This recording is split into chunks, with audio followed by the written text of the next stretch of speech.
Welcome back to Beastly Mysteries. It's been a while, but we're back with more true mystery stories I've been emailed. Make sure you like and subscribe for more. Okay, let's get into it. My name's Marcella. I used to love New Orleans. Until that night. And in the summer of 2021, I was in the city for a photography workshop. I'm not from there. I'm from Atlanta. But something about the soul of New Orleans pulled at me. The jazz, the ghosts, the way the streets seem to whisper your name when the sun goes down. I booked an Airbnb in the French Quarter, not far from Bourbon Street. It was an old Creole townhouse, walls stained with age, doors that creaked like they remembered every secret whispered behind them. The host told me it was historically preserved. I should have known that was code for haunted as hell. It started on the second night. I had just come back from shooting the Mississippi River at dusk, and I was sorting through my camera roll when I noticed something strange. In the last shot, one of the riverboats drifting past the quarter, there was someone in the foreground I hadn't seen before. A tall man in a black suit, pale skin, eyes that caught the light like animal eyes. I zoomed in. He was staring straight at me. I swear to you, I never saw him when I took the photo.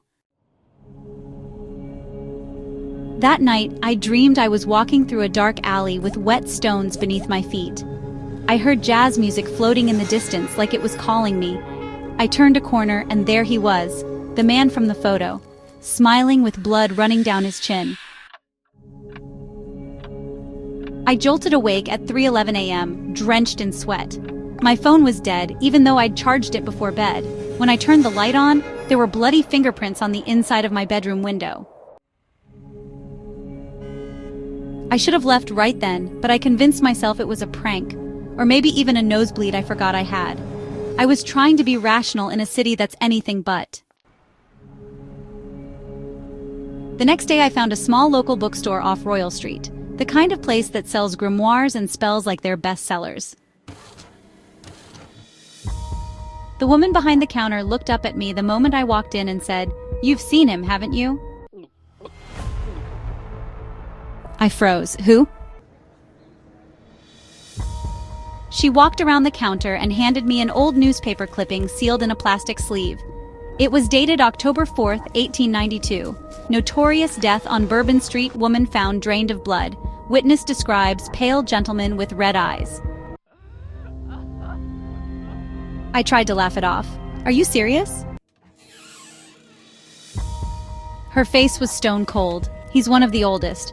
Doesn't feed often, but when the blood moon comes, he hunts. He chooses a face he likes and follows it.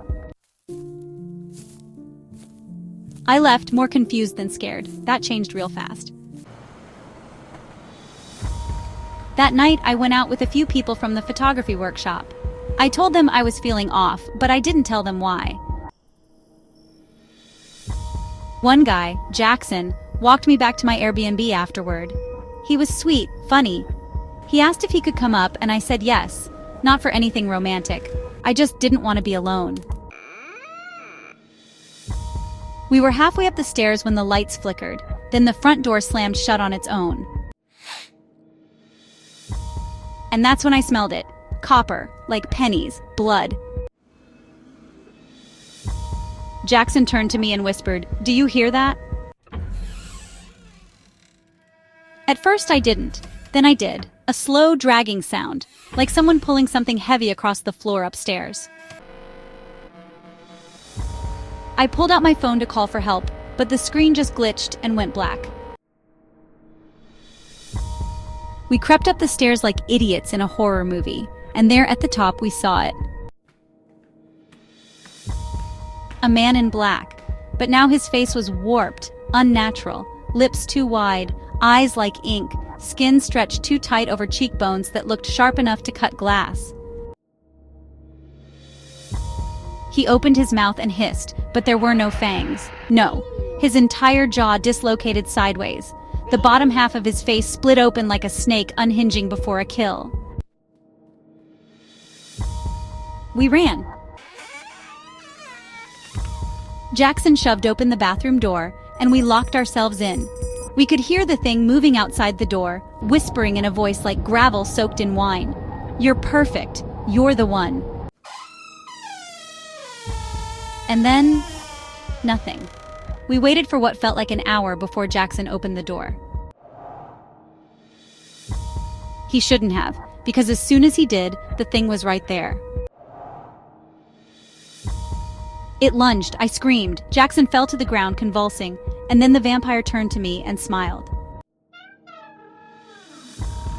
But something happened. The window blew open, and the light of the blood moon hit the creature full on. It howled like it was burning alive, and then like smoke, it vanished. Gone. I don't remember what happened next. I blacked out. I woke up in a hospital bed 2 days later. Jackson didn't make it. The police said he had a seizure and hit his head. No one mentioned the thing. No one believed me. But when I checked my camera, that photo, the one with the man watching me, it was gone, replaced by a new one. Me sleeping in my bed, taken from the window, and in the corner, a black glove resting on the glass. He's still out there. And if you're in New Orleans when the blood moon rises, look behind you. Because if he likes your face, he won't stop until he drinks